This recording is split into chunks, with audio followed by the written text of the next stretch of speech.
Nahuli kamang panggugulo ng isang grupo ng mga menor de edad sa Old Sauyo Road sa Quezon City. Ang mga ito, kagrupo raw ng tinaguriang gagamboys na tirador ng mga kable ng CCTV. Balitang hatid ni Cesar Apolinario, exclusive.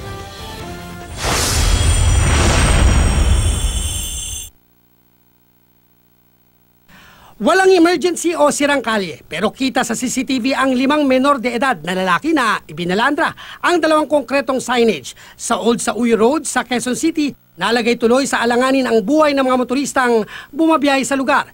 Pero habang tinatanggal ng mga tanod ang harang, CCTV camera naman ang pinagdiskitahan ng mga sospek. Ilang ulit nilang binato ang CCTV sa isang kalye kung saan daw madalas makahulikam ng mga snatcher ng cellphone. Pero dahil may dumaang mobil ng tanod, nagpulasan ng mga sospek. Nitong Lunes lang, nahulikam ang pang-hold up sa isang sasakyan dito.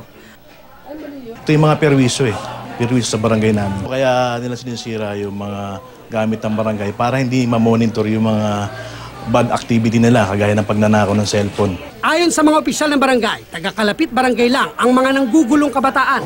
Napag-alaman din ng barangay na kagrupo ng mga ito ang tinaguriang gagamboys na tirador naman ng mga kable ng CCTV. Sa kuha ng CCTV, makikita ang lalaking sospek na pasimpleng tumalon at sinungkit ang mga kable gamit ang tangkay ng payong. Nang lumaylay na ang mga kable, pinutol niya ito gamit ang plais. Nag-spark pa ang wire bago tuluyang namatay ang CCTV.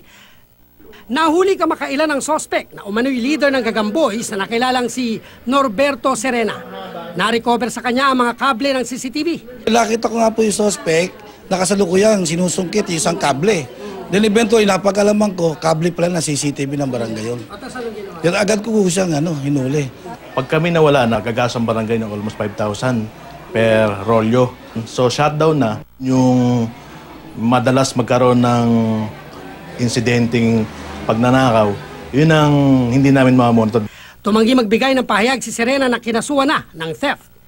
Pinaghahanap pa ng mga otoridad ang kanyang mga kasabwat. Cesar Apolinario, GMA News.